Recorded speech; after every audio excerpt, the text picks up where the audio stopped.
Shalom Bapak Ibu yang dikasihi oleh Tuhan Yesus Kristus. Ya, hari ini kita akan belajar kebenaran firman Tuhan di dalam Perjanjian Lama.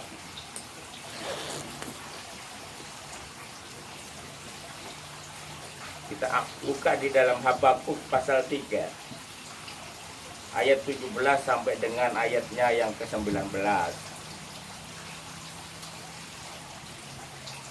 Habakuk pasal 3 ayat 17 sampai dengan ayatnya yang ke-19.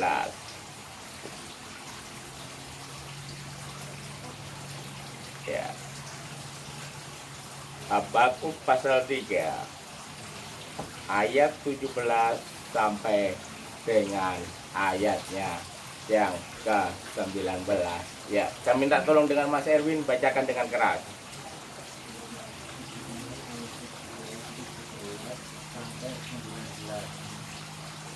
Sekalipun pohon ara tidak berbunga, pohon anggur tidak berbuah, hasil pohon zaitun mengecewakan, sekalipun ladang-ladang tidak menghasilkan bahan-bahan makanan, kambing domba terhalau dari kurungan, dan tidak ada lembu sapi dalam kandang.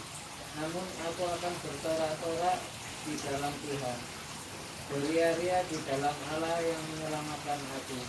Allah Tuhanku itu kekuatanku, yang membuat kakiku seperti kaki rusa, yang membiarkan aku berjejak di bukit-bukitku. Amin, haleluya. Terima kasih Mas Erwin.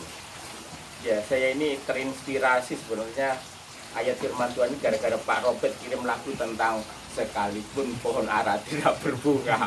Jadi kayak gitu, oh ini Habakuk gitu ya. Kadang ya gitu, firman Tuhan itu akan menyapa kita ya dengan hal-hal yang sederhana itu, inspirasi dari Allah Roh Kudus ya. Saudaraku, Nabi Habakuk pelayanan pada zaman Nabi Yeremia. Begitu juga dengan Nabi Nahum dan Sefanya. Kurang lebih pelayanannya di abad 7 sebelum Masehi. Pokoknya sebelum tahun 700 sebelum Masehi. Ya. Dan kondisi pada waktu itu, kerajaan yang ada di selatan yaitu Yehuda, di mana ada bait Allah. Orang Israel sudah terbiasa melakukan penyembahan-penyembahan kepada Allah, ritual-ritual ibadah. Tetapi bangsa Israel juga mengalami penurunan secara drastis secara kerohanian. Kenapa saya katakan seperti itu? Karena bangsa Israel hatinya tidak condong kepada Allah Abraham, Ishak dan Yakub.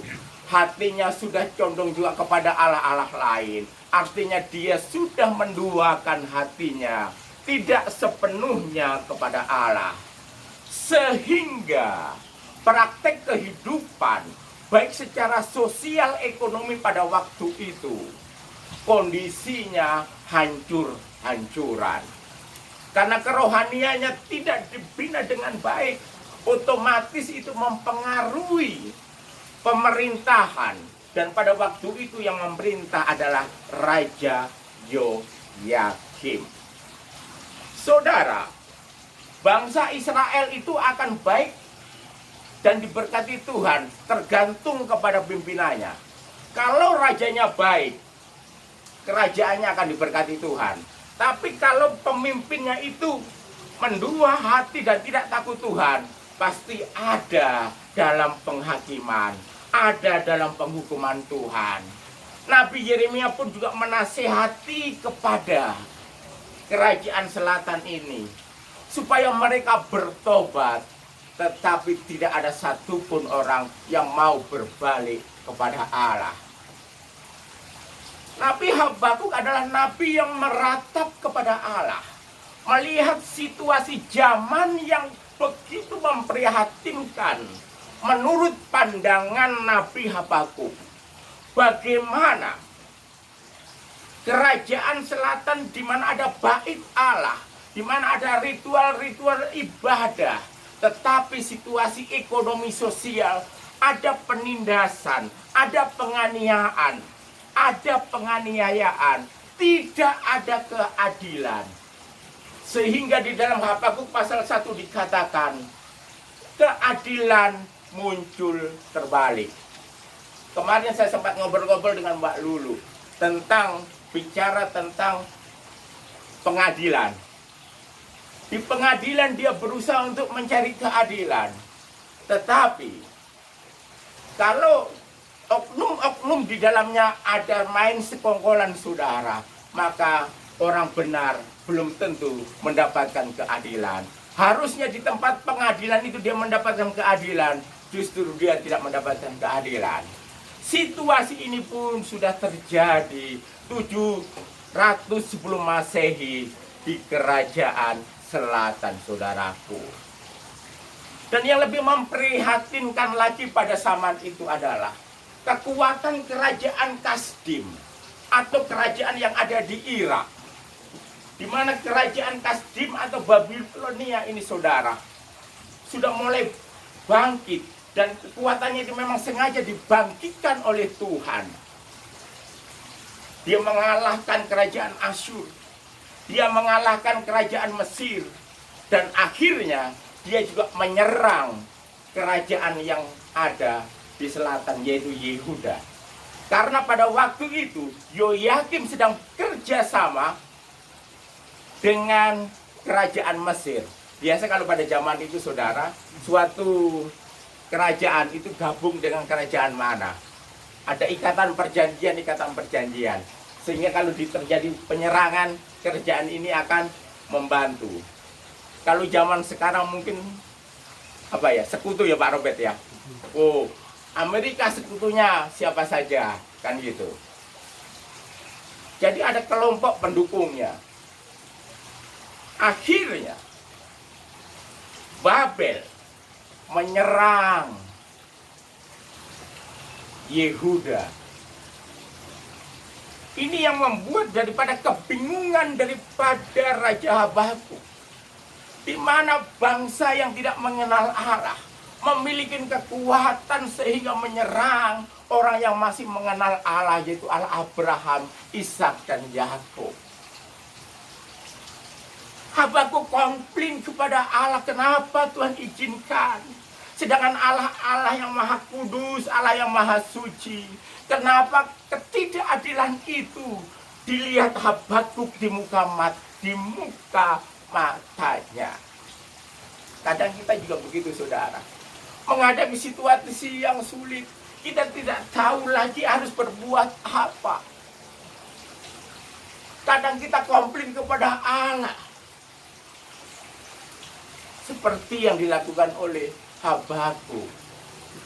Tetapi Habakuk menyadari bahwa dalam situasi yang sulit itu akhirnya imannya timbul di dalam hatinya, bahwa orang benar hidup oleh iman percayanya. Jadi tema kita pembahasan hari ini adalah orang benar hidup oleh iman. Saudara, kalau kita bicara iman, bicara sesuatu yang betul-betul sangat dahsyat dan luar biasa. Jika kalau setiap anak-anak Tuhan mau mempraktekkan dengan sungguh-sungguh sesuatu perkara yang tidak mungkin akan menjadi mungkin melalui iman percaya kita di hadapan Tuhan. Sesuatu yang tidak mungkin itu, saudara, akan terjadi dan kita akan alami ketika kita hanya modal percaya saja kepada Tuhan Yesus Kristus. Kalau saya bicara iman, saudara, sebagai anak-anak Tuhan pasti semuanya sudah mengetahui dan mengerti. Dan saudara punya perjalanan iman masing-masing. Bagaimana saudara-saudari sekalian sudah mengalami banyak pertolongan-pertolongan dari Tuhan. Hal-hal yang tidak mungkin itu saudara dapatkan. Pengalaman iman saya yang terakhir itu ya pembelian rumahnya Cipta di Sydney itu, saudara. Pertama ditawarkan oleh konsul kayak lagi broker gitu ya, 4 miliar 200 atau apa. Nggak jadi dia, nggak jadi adik saya mau membeli, kekuatan uangnya nggak mampu. Jadi apa, ya dia udah mundur aja. Jadi iseng aja, 1 bulan lagi dibuka di internet, udah turun lagi 300 juta gitu loh. Begitu dia tawar lagi, jatuhnya cuma 3 miliar 600 atau apa gitu loh. Jadi turun sekitar 500 juta. Bagaimana pertolongan Tuhan itu terjadi bagi setiap anak-anak Tuhan. Saudara semua pasti mengalami yang namanya mujizat-mujizat itu. Disinilah Habakuk menyadari ketika orang benar itu hidup oleh iman, tidak dipengaruhi oleh situasi dan kondisi, sehingga apa yang sudah diungkapkan oleh Habakuk, orang benar hidup oleh iman, sehingga di dalam perjanjian baru terbukti apa yang menjadi pernyataan daripada Nabi Habakuk, dikutip di dalam Roma pasal 1 ayat 17, dikutip di dalam Galatia pasal 3 ayat 11, dikutip di dalam Ibrani 10 ayat 38. Berarti apa saudaraku? Betapa pentingnya kita memiliki iman di dalam kita mengiring Tuhan Yesus Kristus. Bukankah kita mendapatkan kepastian keselamatan itu juga melalui iman percaya kita kepada Tuhan Yesus Kristus. Jadi tantangan kesulitan yang ada saat ini jangan membuat saudara gelisah, jangan membuat saudara khawatir, jangan membuat saudara takut, tetapi saudara boleh memiliki pemahaman yang dimiliki oleh Habakuk. Orang benar hidup oleh iman, bukan lihat situasi dan kondisi, hidup oleh iman. Sangat jelas saudara, di ayat 17 dikatakan, sekalipun pohon ara tidak berbunga. Orang Israel hidup di dalam pertanian, hidup dari hasil pertanian dan peternakan. Itu kehidupan orang Israel, saudara. Pohon ara itu, saudara, buahnya manis. Kalau di tempat-tempat itu orang jual buah-buahan itu selalu ada. Saya itu beli, tapi kayaknya mau mati. Dulu ada di sini besar sekali, juga mati. Buahnya manis, lembut sekali. Biasanya burung itu sangat suka. Kalau di Australia itu kalau orang jual itu bok-bokan, saudara. Jadi kayak kalau orang jualan telur kan itu ada satu ya. Kalau di Australia di pasar saya lihat juga gitu, satu bok. Dan itu saudara, kalau dibuat kue kering, waduh enaknya luar biasa. Biasanya orang-orang Libanon paling senang dengan buah pohon ara dibuat kue. Memang enak. Kue kering buah ara itu. Saya bisa makan itu ya karena di Australia. Jadi saya teringat ketika Daud diberikan persembahan kue dari pohon ara itu. Memang enak. Itu kuenya pohon ara itu kayak digepeng kering gitu. Pokoknya enak sekali. Dan itu mungkin tahan lama, bulanan juga udah nggak akan busuk itu mungkin. Enak sekali. Berikut dikatakan pohon anggur tidak berbuah. Pohon anggur tidak berbuah, hasil pohon zaitun mengecewakan.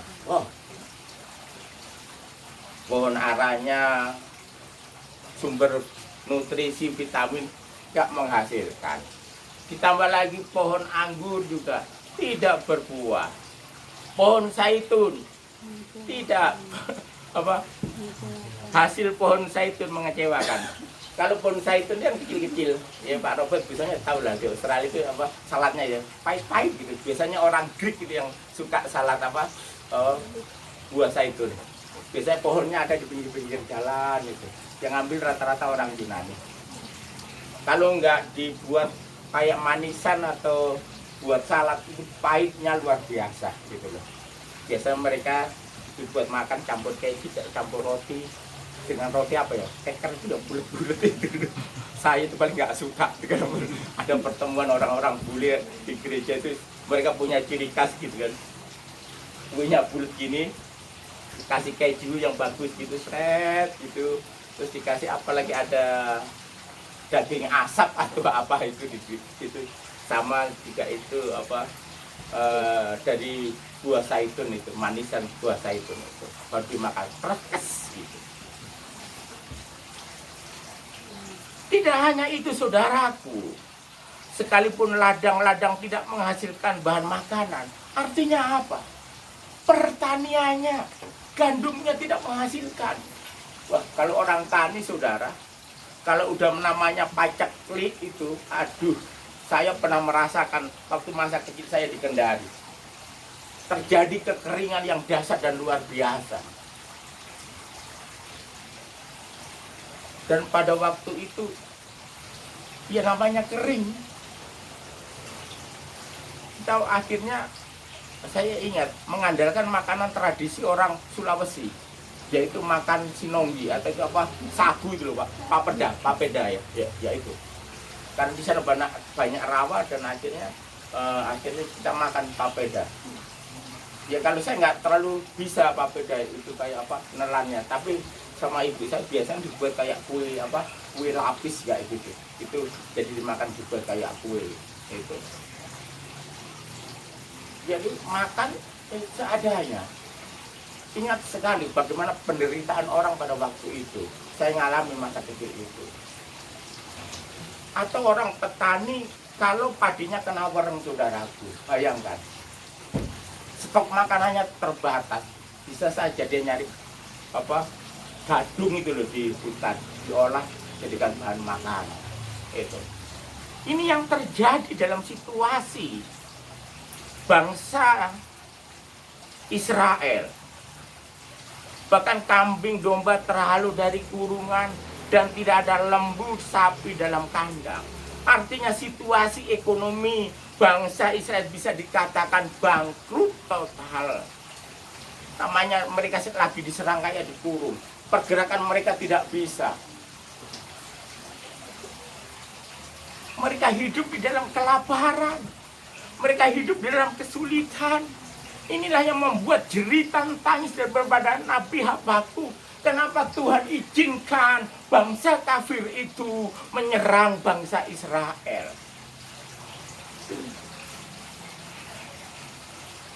Tetapi kita lihat iman daripada Nabi Habakuk. Walaupun situasinya begitu sulitnya pada waktu itu. Di ayatnya ke-18 dia berkata, namun aku akan bersorak-sorak di dalam Tuhan, beria-ria di dalam Allah yang menyelamatkan aku. Haleluya. Saudara, pemahaman ini bisa kita aplikasikan dalam kehidupan kita.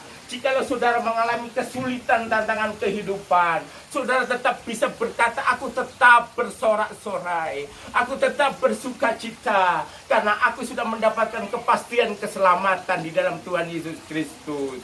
Hidupku memang bukan di dunia ini, hidupku akan kembali kepada Bapa di surga. Itulah yang memberikan penghiburan, memberikan kekuatan kepada kita. Saudaraku, situasi setiap zaman tentu berbeda. Saat ini kita juga sedang dilanda pandemi. Kesaksian Bapak Robert, kesaksian Pak Iwan, kesaksian Pak Rudi, sekarang ditambah lagi hujan ya Pak ya. Itu mempengaruhi saudaraku. Tetapi situasi yang terjadi jangan membuat iman kita terpaku pada situasi yang sulit. Tetapi bagaimana kita menata hati kita untuk tetap bersuka cita di dalam mengiring Tuhan, tetap mampu bersorak-sorai di dalam Tuhan.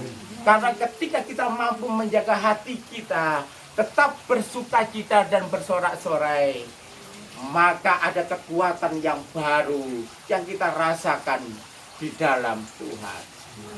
Saudaraku, saya puji Tuhan, udah hampir 1 bulan ini rasa cenut-cenut, biasanya itu Udah datang cekot-cekotnya itu saudara, aduh, gulung koming jujur aja. Nggak tahan, makan nggak bisa. Pokoknya itu kondisi terendah dalam kehidupan saya ketika saya menghadapi sakit cancer itu. Tetapi saat ini puji Tuhan, saya nggak merasakan cenut-cenut. Tapi obat udah tersedia untuk jaga-jaga aja yang mengandung morfin itu. Puji Tuhan, tidak merasakan cekot-cekot. Akhirnya ketika saya berdoa bisa kembali lagi, lama lagi aku bersekutu secara pribadi, bisa berjam-jam lagi aku menyembah Tuhan. Tapi waktu aku cekot-cekot Tuhan, aku sedih hatiku. Selain aku merasakan kesakitan, hubunganku dengan Tuhan terpengaruh dengan situasi kondisi seperti itu. Tetapi ketika tubuhku udah nggak merasakan sakit, betapa indahnya persekutuan dengan Tuhan itu. Dan ada kekuatan ketika kita sudah menyembah, memuji, mengagungkan Tuhan. Saya rasa inilah yang dialami oleh Nabi Habakuk, saudaraku. Namun aku akan bersorak-sorak di dalam Tuhan. Ketika dia tetap percaya kepada Tuhan melalui imannya dan tetap bersukacita di dalam Tuhan, dia mendapatkan kekuatan baru, dia terhiburkan sehingga dia tidak terfokus pada situasi ekonomi yang dilihatnya. Mohon maaf, saya minum. Biasanya agak kering.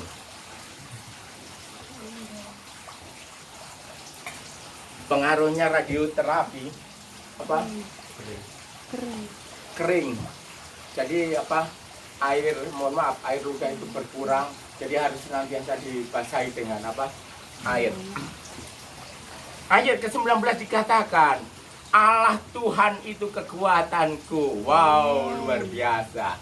Ternyata dia bisa kuat melihat situasi seperti itu karena Tuhanlah kekuatan daripada Nabi Habakuk.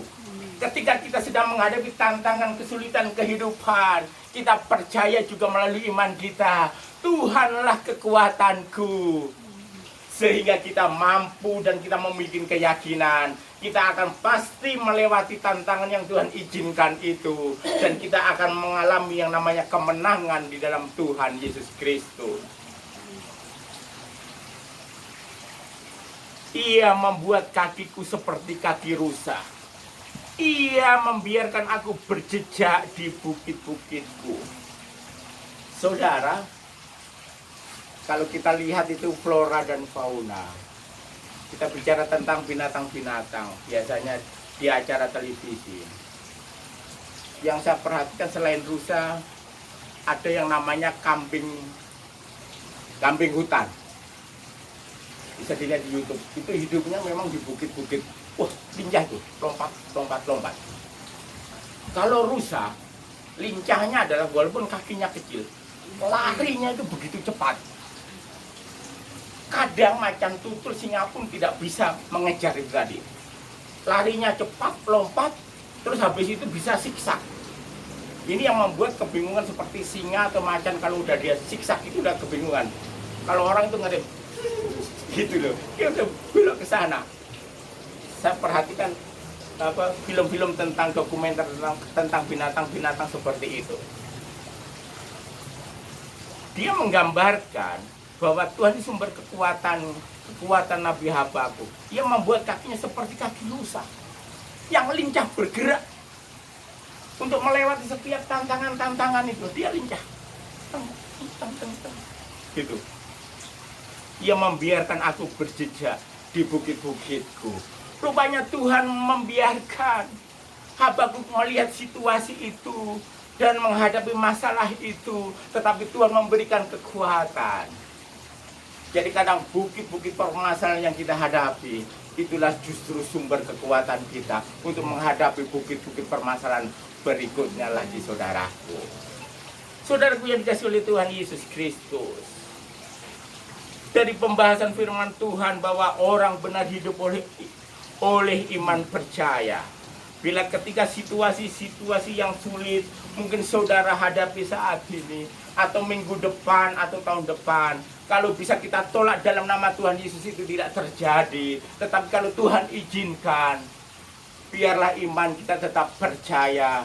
Dalam situasi yang sulit itu Tuhan tetap pegang kendali. Dalam situasi yang sulit itu tetap Tuhan punya rencana. Dalam situasi yang sulit itu tetap Tuhan mempunyai rancangan yang indah bagi kita semua. Tidak ada rencana yang gagal bagi Tuhan. Rancangan Tuhan selalu istimewa bagi setiap anak-anak Tuhan. Rancangan Tuhan selalu yang terbaik bagi setiap anak-anak Tuhan. Bagi setiap kita yang percaya dan mengandalkan Dia terus-menerus di sepanjang kehidupan kita. Yang kedua adalah kita memiliki kepercayaan bahwa Tuhan itu tadi sanggup menolong. Kita tetap bersukacita di dalam Tuhan. Situasi yang sulit jangan membuat hati saudara kecewa. Situasi yang sulit jangan membuat hati saudara bersungut-sungut.